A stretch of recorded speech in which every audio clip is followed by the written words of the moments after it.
Good to How you see you, doing, Hannah. man? You too. I'm looking here at our caption. So hang on a second. I'm going to change that real quick so people know what we're talking about. We're talking about acne today, huh? Yep. What a horrible Everyone's subject. favorite. Mm-hmm. What a horrible thing, acne. What is I up with know. that? Jeez. This guy, Weston Price, he was a dentist, and he did a study in the early, I think in the 1920s or 1930s, ended up writing a book on it, where he went to indigenous populations and checked on their health. He was a dentist, so he specifically checked on their teeth, Mm-hmm. but he went to New Guinea specifically, and he checked on their teeth, but he also noticed skin issues, and he found that indigenous populations didn't have acne. It was only when they ate Western diets that they started to break out. So therein lies really pretty much all you need to know. Now, Yeah. there are some other nuances for treating acne, but for the most part, it's a lifestyle issue. Mm-hmm. Okay, there's a couple things I want to say. First of all, there's different types of acne, and one of the mistakes people make when they try to treat acne is they try to treat one type of acne with a strategy that's appropriate for another type of acne. Now, Mm-hmm. I basically break it down into two versions of acne, and they're not really acne. The second version is not really acne. We make this mistake of thinking when you have pimples, you have acne. Mm-hmm. That's not the case. Acne is linked to three main biochemical dysfunctions. Number one, skin cells that are dividing too rapidly. Mm-hmm. Talk about that here in a second, and how that forms a typical comedone, which is the technical name for zit or pimple. The second element is hypersecretion of sebum. And then the third element is not really biological, it's not really biochemical, it's bacteria that get trapped inside these inside follicles. I'll tell you how all this here happens in a second, but for now, I just want to tell you there's three steps. One, hyperproliferation of keratinocytes and subsequent deposition of the protein keratin, the hard protein that makes up your fingernails and your hair. Mm-hmm. Secondly, sebum, skin oil being secreted in copious amounts, too much actually, and there's reasons for that. And then third, bacteria that can become trapped. The second major type of skin condition that gets treated like acne, but is not, because it does not involve hyperproliferation of skin cells. It does not involve, to a large extent anyway, hypersecretion of sebum, a little bit, and it does not involve bacteria, is acne that's related strictly to the immune system and digestion. And this is a completely different type of skin condition that gets called acne. It is not acne. And the reason why this is important is because oftentimes people will get treated for the one, hyperproliferation of keratinocytes, sebum, and bacteria, with the other, for the other type of acne, which is immune and related to the digestive system. And you end up with patients who have a big red mess on their face. And that's it. I'm sure you've seen this before. Now, there's different types of acne that are associated with the adrenal glands, the thyroid, and the liver, and the female menstrual cycle. But for the most part, the two types of acne that we're talking about that really cause the most distress are what I call teenage boy acne. Girls can have it too. It's androgenic, Mm-hmm. related to male hormones. Women have male hormones too. I call it teenage boy acne because obviously teenage boys have more androgens than women. And then this immune condition that gets confused with acne. It's not acne. It gets called acne. People will say, hey, I have acne. Dermatologists will treat it with acne remedies. Almost everybody misunderstands this condition, although I will say this situation is changing. And it's been changing over the last few years. People are really starting to recognize that there are foods and there are digestive issues which will cause these lesions that appear like acne but are not acne. So let's talk about each one of these individually. Okay. So first of all, the teenage boy acne. And I hope I can say that without causing too much trouble, because it's not teenage boys, it's also teenagers. Teenagers have a surge in these male hormones, androgens, men and women. And you can tell by body type, by the way. Or you can ask questions on the phone to assess whether somebody is a high androgen producer. A hair type will oftentimes indicate whether somebody is a high androgen producer. Thinner hair type, higher hairline on boys or on men will indicate androgen issues. Leaner body type or muscle mass, more muscle definition, not mass, but definition is associated with androgens. You can ask certain questions on the phone, or you can certainly look at people to see if they're androgenic. Leanness is what I always look for, and muscle definition, and also, like I say, hair. or narrowness of the face sometimes can indicate androgens, a high androgen producer. So these androgens, typically testosterone, which is the most well-known androgen, male hormone. Again, women make testosterone too. And then super testosterone. Super testosterone is called DHT, dihydrotestosterone. It's really the super testosterone is the bad guy, not just in terms of acne, but also in terms of male pattern baldness and also in terms of prostate issues in men. And oftentimes, boys or men who had broken out when they were children or when they were teenagers or when they were kids are going to be more prone towards male pattern baldness and prostate issues because they're producing this DHT. And there are nutrients that you can take which will act as so-called DHT inhibitors. And this is one of the strategies for dealing with acne, with this male hormone related acne. So skin cells divide. Skin cells are always dividing. They're always growing. But under conditions of nutritional deficiencies and under conditions of certain inflammatory factor involvement, skin cells will divide too fast. The most important reason why skin cells divide too fast is when vitamin A is missing. And vitamin A deficiency is not uncommon. And this will cause keratinocytes, skin cells, to divide very rapidly and dump off keratin into a follicle. Real quick, if you look at your face under a Woods lamp or under some kind of detection mechanism, you'll see openings on the skin. Those are called pores. We all know about those. And each pore is kind of like an opening to a rabbit hole. This rabbit hole is called a follicle.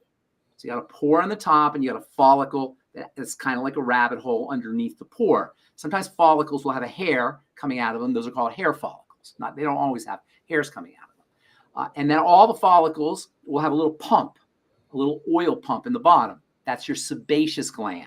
And it's underneath at the bottom of the follicle, and it helps lubricate the follicle.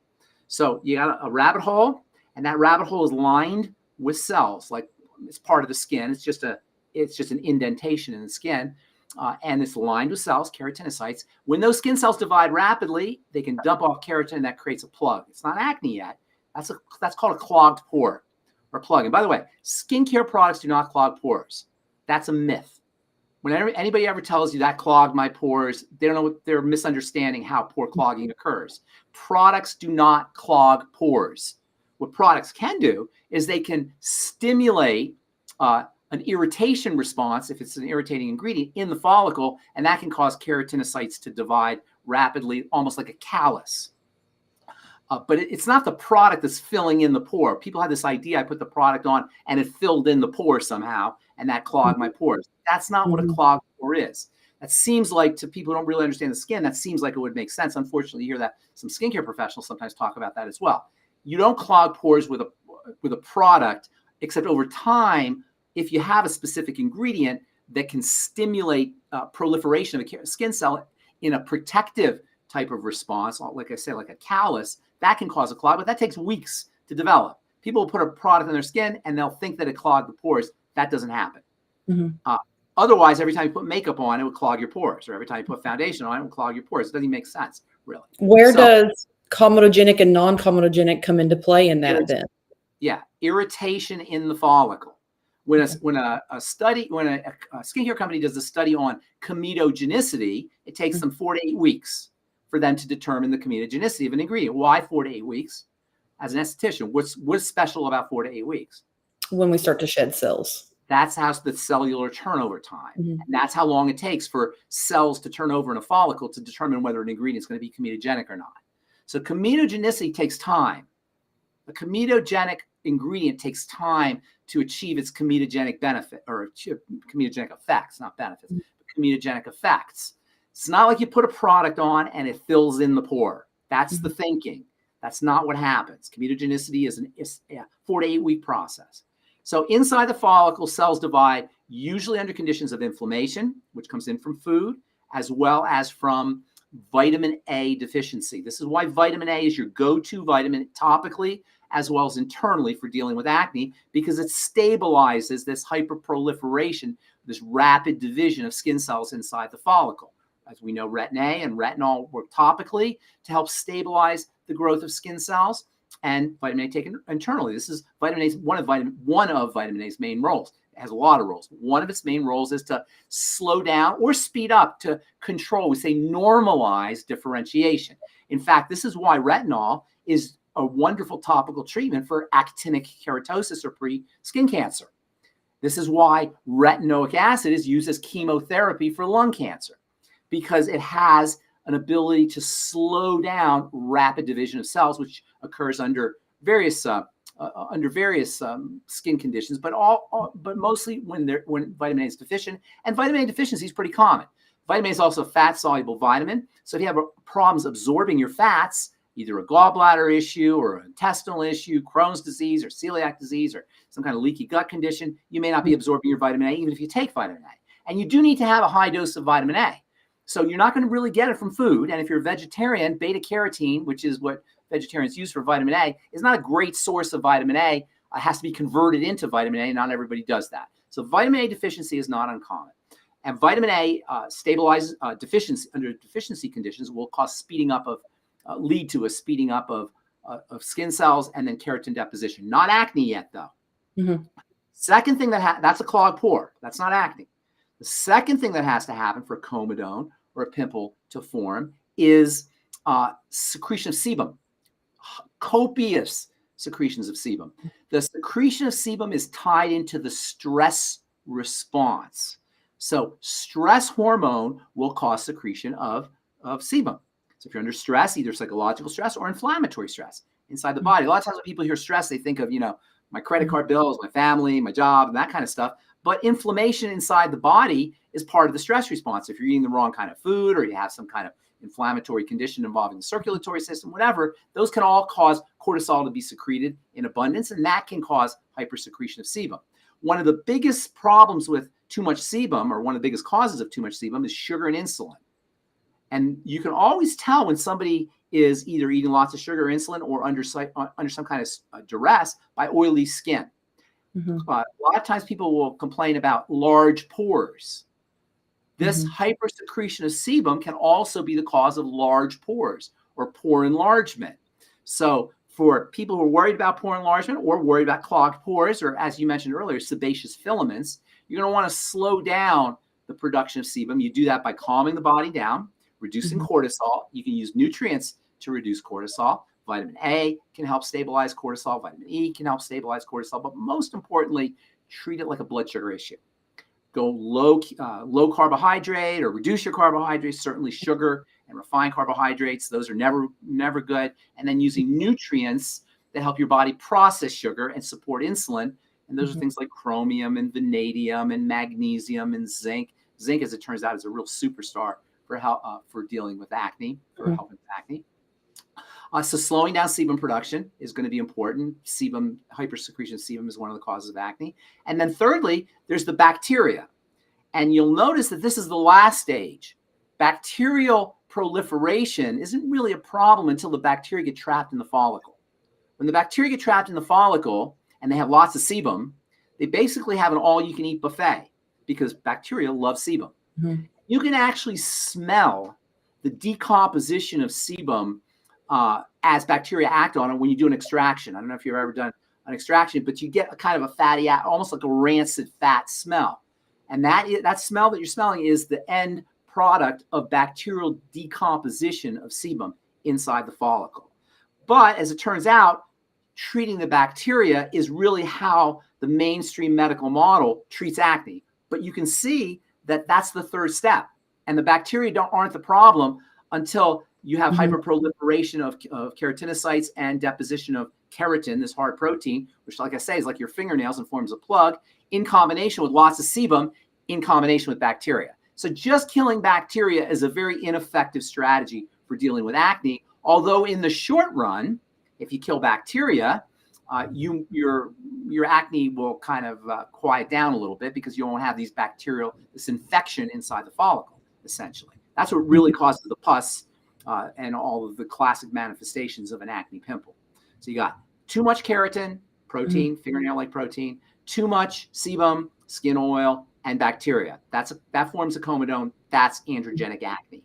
The three main strategies for dealing with androgenic acne are, number one, using nutritional supplements, especially vitamin A, which, as I say, controls the differentiation or the maturation process, we'll say, of skin cells. Must have, internally as well as topically. Must have. In fact, if you do nothing else, get yourself on 20,000 IU of vitamin A.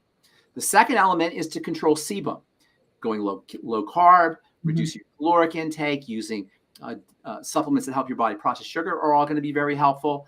Zinc is also very helpful because zinc controls this process of DHT formation. Remember, DHT is super testosterone, and zinc is important for preventing the formation of super testosterone. Again, must have nutrient. In fact, zinc and vitamin A are your two most important nutrients for dealing with acne. I love using vitamin B5, pantothenic acid, and you'll notice in our blemish repair complex, there's super high concentrations of vitamin B5. B5 has a real interesting property. It helps slow down the production of sebum. So, in fact, vitamin B5 is a very important B vitamin that you don't hear a lot about, really important for fatty acid metabolism, for fat metabolism. And B5 also plays a very interesting role in sebum production, and high doses of B5 have a nice stabilizing effect on sebum. So I always use high doses of B5. You'll see high doses of B5 in my blemish repair complex. And then thirdly, you have the antibacterial component. There's lots of things you could do for that. The people usually use antibiotics, but you can use I recommend topical antibiotics versus internal antibiotics. That way you don't end up disturbing the microbiome inside the gut, inside the digestive system. Although topical antibiotics can disturb the microbiome on the skin. So really, topical antibiotics are not as important as slowing down the production of keratin, skin protein, or keratinocyte protein, and then sebum. Exfoliation is awesome. Why? Because exfoliation will, number one, unroof pustules, exposing the internal workings of the follicle to sunlight and to oxygen, killing the bacteria, which is a nice antibacterial strategy. Also, by using topical exfoliating aids, you'll prevent clogging of pores by removing keratin off of the skin surface.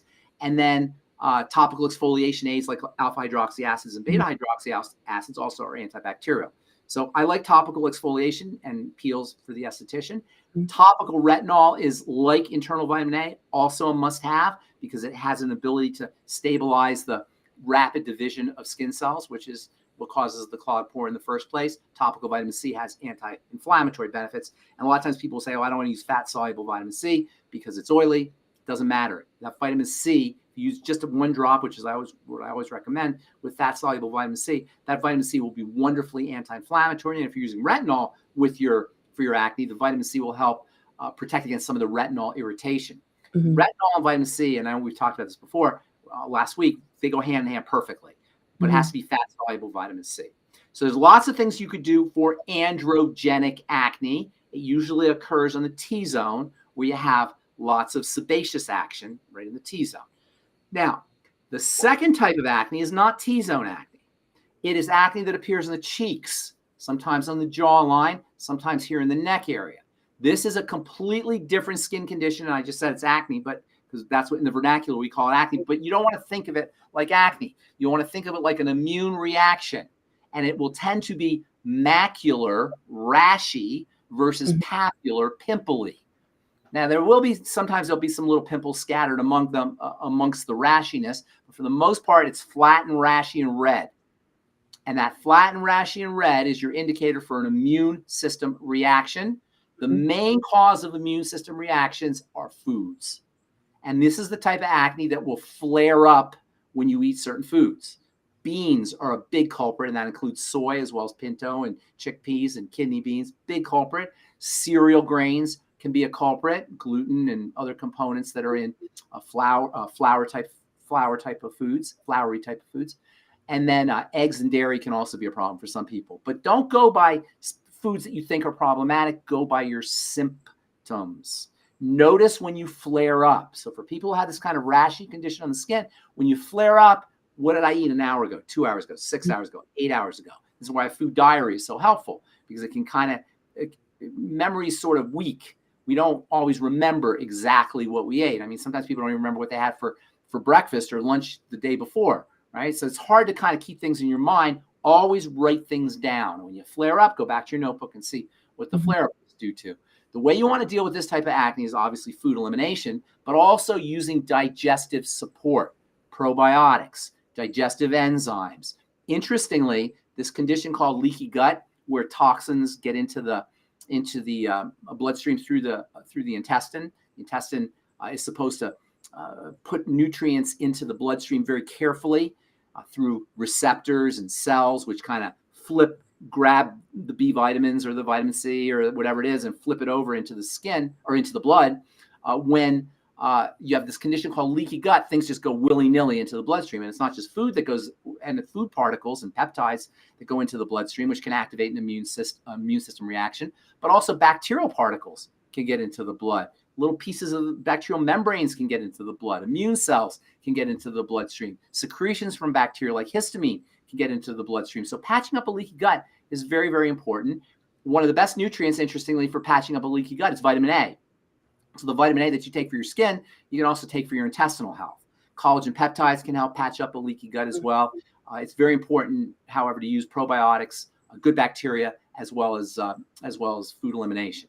Then supporting the bile system with lecithin and digestive enzymes, which contain lecithin. Those can support gallbladder and bile health. And if you have a gallbladder issue, oftentimes one of the signs of a gallbladder issue or after gallbladder removal is this type of acne or this type of lesion on the sides of the face. So eliminating foods, using vitamin A, using digestive support, probiotics and fiber, bile support, lecithin granules, digestive enzymes. There's a product we talked about last week called hyperimmune egg, which kills bacteria that can proliferate in the small intestine when you have this condition, SIBO, working on intestinal health. If you try to treat this rashy macular form of lesion on the skin like you're treating androgenic acne, it's not going to work. And this, you've seen these patients, they come in and they've been using benzoyl peroxide and retinoic acid, and they're just all red on their skin. Sometimes dermatologists, unfortunately, will give these patients Accutane, which is a very powerful sebum suppressant. People who are on Accutane become notoriously dry, uncomfortably dry eyes, dry skin, dry throat, digestive secretions dry up, not to mention Accutane is associated with birth defects and psychological issues. Really, really nasty drug. Accutane works by poisoning the vitamin A system in the body. Accutane, technically the name for Accutane is isotretinoin. Tretinoin is vitamin A. It's the brand name for vitamin A. Isotretinoin is, iso means similar to. So it's kind of fakes out the vitamin A system in a cell. And this is why dermatologists will say, don't take vitamin A when you take Accutane, because the cells aren't stupid. They're not, if they have a choice, they're not going to take the fake stuff. They're going to take the real stuff, and the Accutane isn't going to work. So that's why people say, that's why dermatologists will say, don't take vitamin A with your Accutane. I say take vitamin A instead of your Accutane. Vitamin A will provide you with nutritional benefits. It'll provide you with a well-rounded anabolic or building benefits, and it will stabilize the growth or the proliferation or the maturation of skin cells so they're not dividing too rapidly. By the way, vitamin A is also used to treat psoriasis for this reason. Psoriasis is when skin cells really divide really fast, forming plaques on the surface. Vitamin A is used to treat psoriasis, and topical vitamin A, retinol, and retinoic acid are also used to treat psoriasis, as is vitamin D, which also has a stabilizing effect on skin cells. And vitamin A and D work together. And so you might want to try vitamin A, or sunshine is known to help heal acne. So vitamin A and vitamin D are very important for this kind of androgenic acne, as well as zinc, selenium, vitamin B5, niacin. All of these are very important for androgenic acne. They're also important for a lot of other things. So supplementing with all of these nutrients will give you multiple benefits in addition to acne improving benefits. Omega fatty acids, essential fatty acids, let's say, are also very important because they're anti-inflammatory and they can help calm down the inflammatory reaction that occurs in the follicle, as well as on the sides of the skin if you're dealing with a digestive condition leading to this macular lesion, acne-like lesion condition that sometimes gets misinterpreted as ordinary acne. Long story short, nobody should ever have acne. It's very easy to deal with.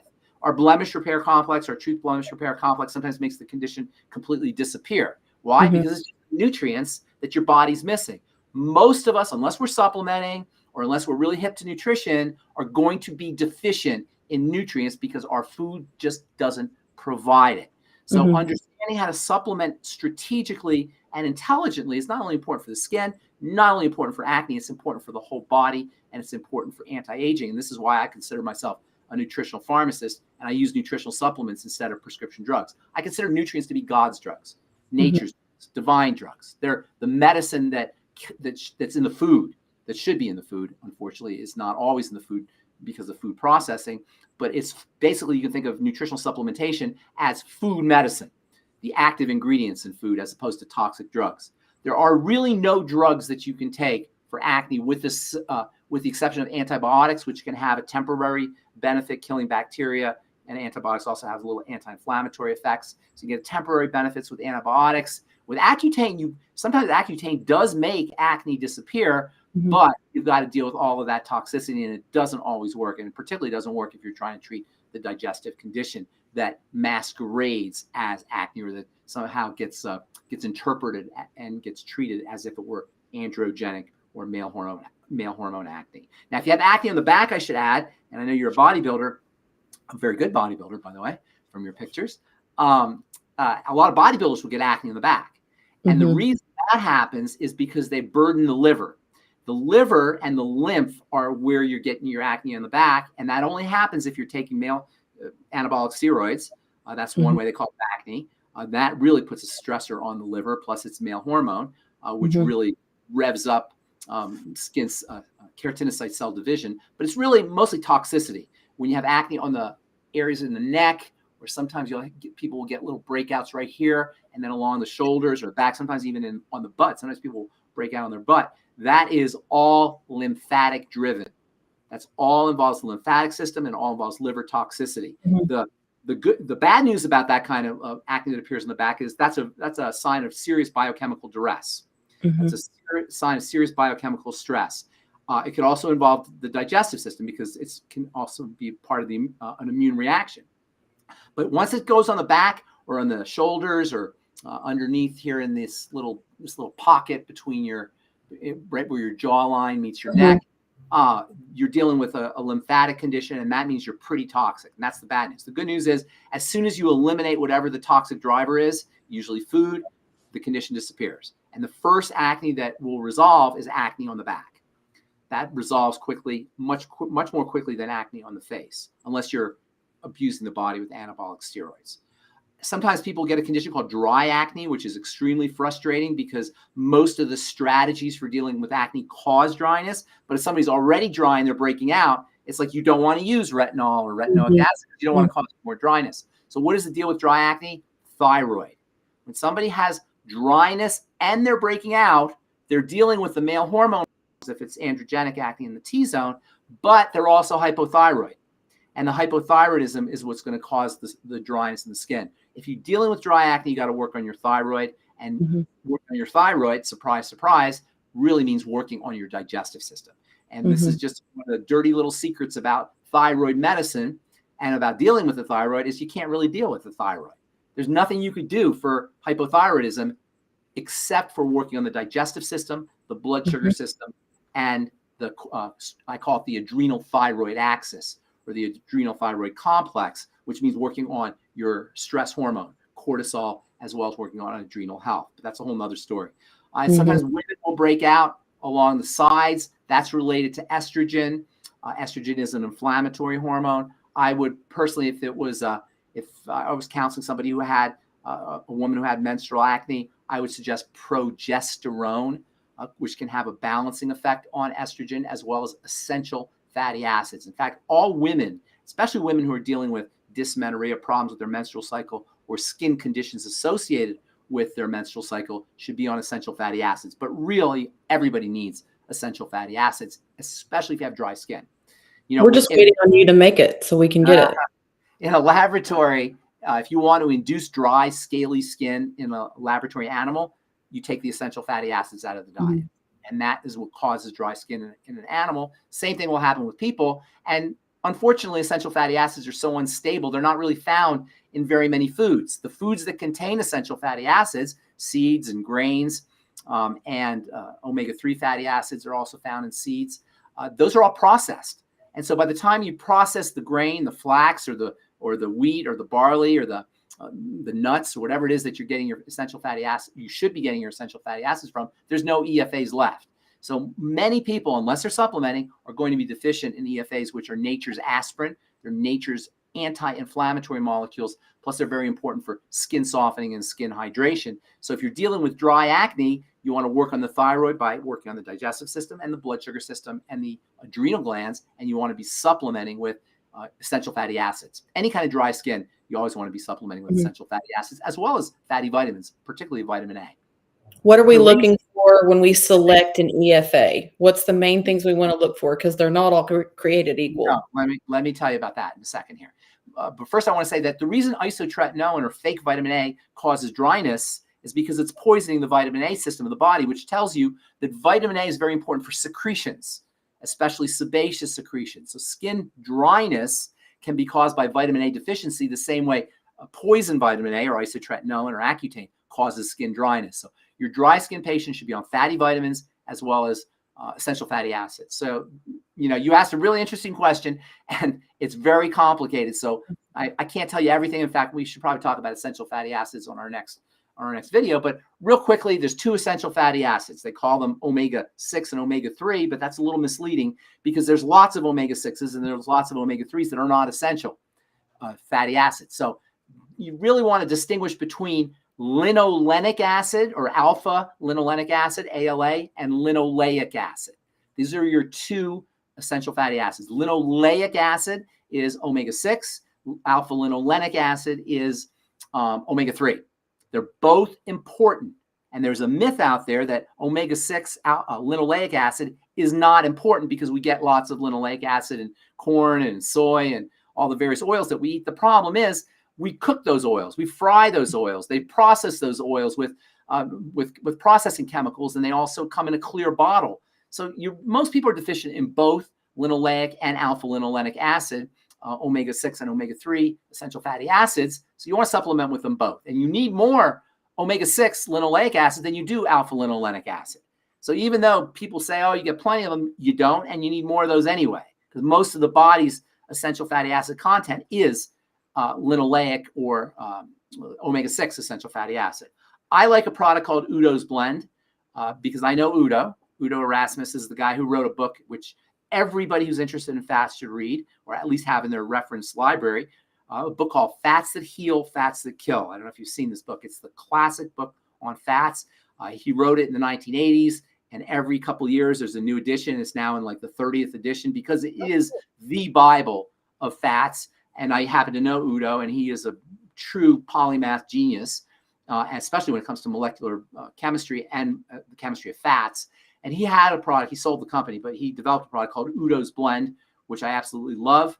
There's others out there, but I like Udo's Blend. I prefer the liquids to the capsules. The capsules are convenient because you can travel with them. The liquid you have to keep in the fridge. And this is one of the things about fats is they're very unstable.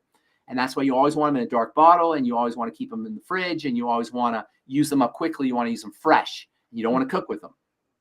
I like, by the way, taking my Udo's Blend liquid and mixing it with tuna fish instead of mayonnaise, and then mixing it up. It makes a delicious tuna salad. And Wow. Canned tuna is one of the greatest nutritional power foods you could ever eat. Now, these days, there's mercury, and you got to worry about that and ocean toxicity. But aside from that, which we all have to deal with that anyway, so that's you got to factor that in, but you're not going to get away from that. Other than that, tuna is a great source of protein, a great source of fats. It's really inexpensive, and it's super convenient in the cans. And now they have tuna that's certified low mercury and clean, et cetera. So you can make better choices with your tuna than you could 10 years ago when I was lifting weights, tuna fish was like the thing. Everybody was carrying around cans of tuna because it's such great protein. And it doesn't really cause reactions. Like beans are a good source of protein, but a lot of people react to beans.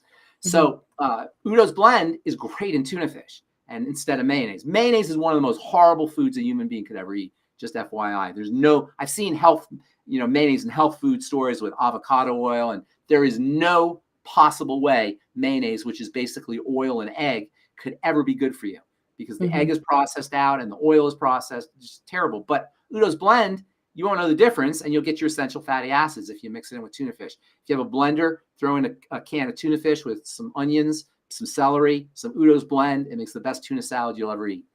And so Udo's blend can also be used as a dip for cucumbers or for celery. If you mix some Celtic sea salt with your Udo's blend and then dip your cucumbers in there, super delicious, and you'll get your essential fatty acids. The capsules, they're convenient, but you don't really get a lot of oil in the capsules. So if you're going to do the capsules, you want to do 6, 9, even 12 capsules a day to make sure that you're getting enough fats. And I like to recommend that people go with their fat cravings. If you're craving fatty foods, and many people do crave fatty foods, especially women right around their menstrual cycle will crave fatty foods, that's a cry for essential fatty acids. And once you start getting enough essential fatty acids, you really aren't going to crave ice cream, potato chips, pizza, all the things that think of all the fatty foods we crave. In fact, if you want to pick, there's a lot of health problems we have in this country, but one of the worst health issues involves our ingestion of processed fried fats, which are very disruptive for the hormone system. They're super inflammatory, particularly for the intestine.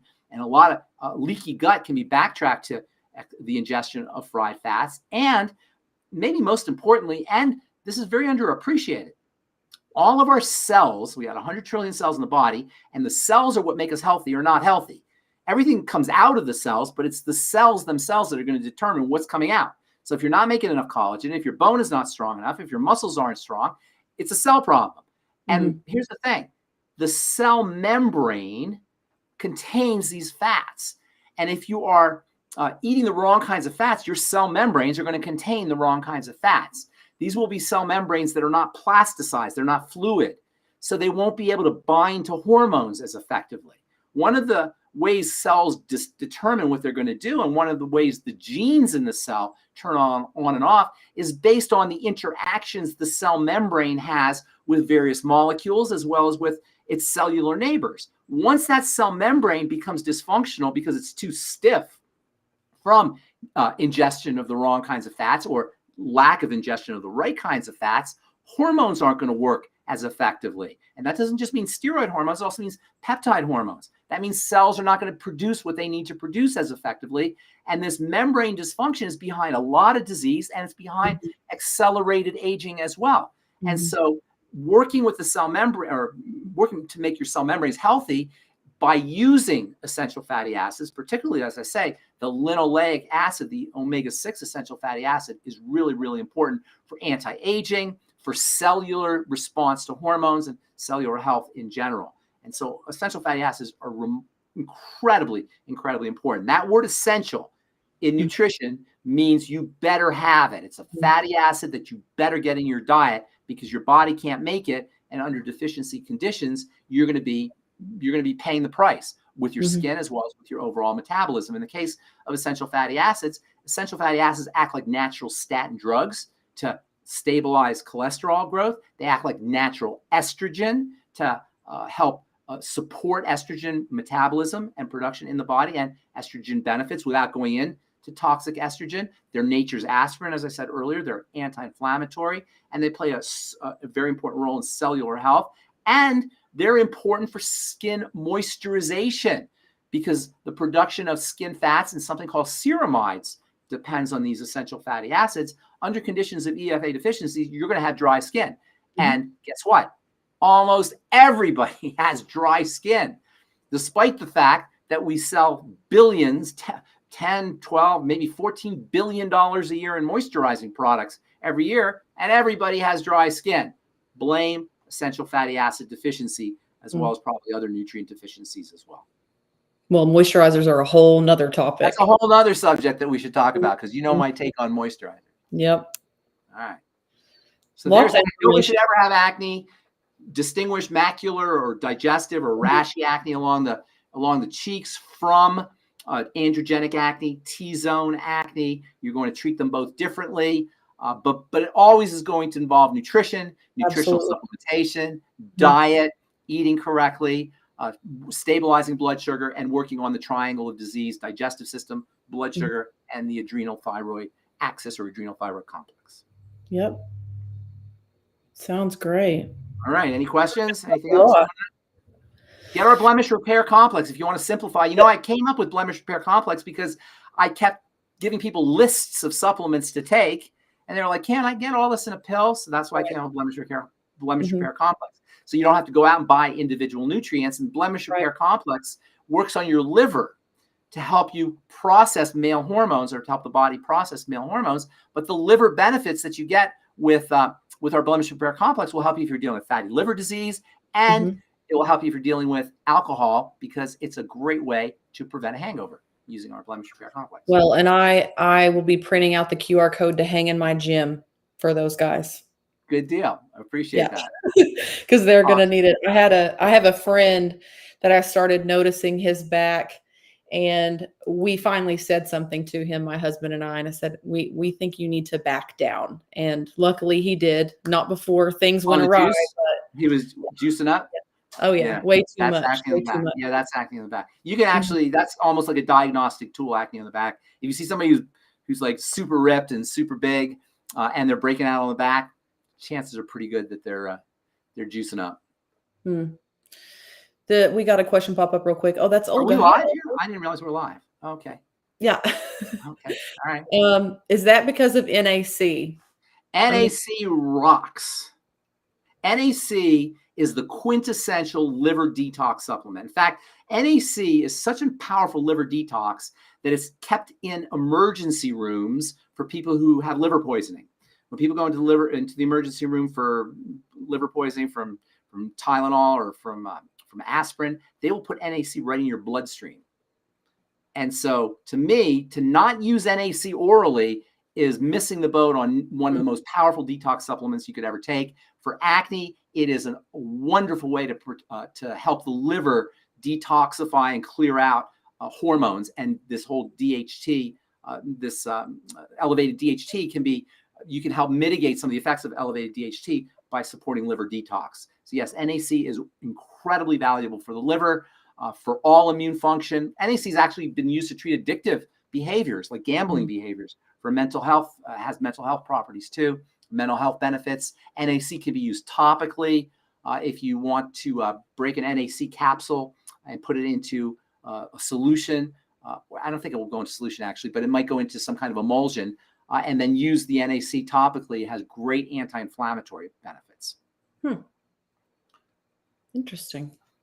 And yes, we did talk about zinc. So A, D, zinc, all of those. Yes, zinc. And I like zinc picolinate. The second word after a mineral, you never see just magnesium or just zinc or just selenium. You always see a second word.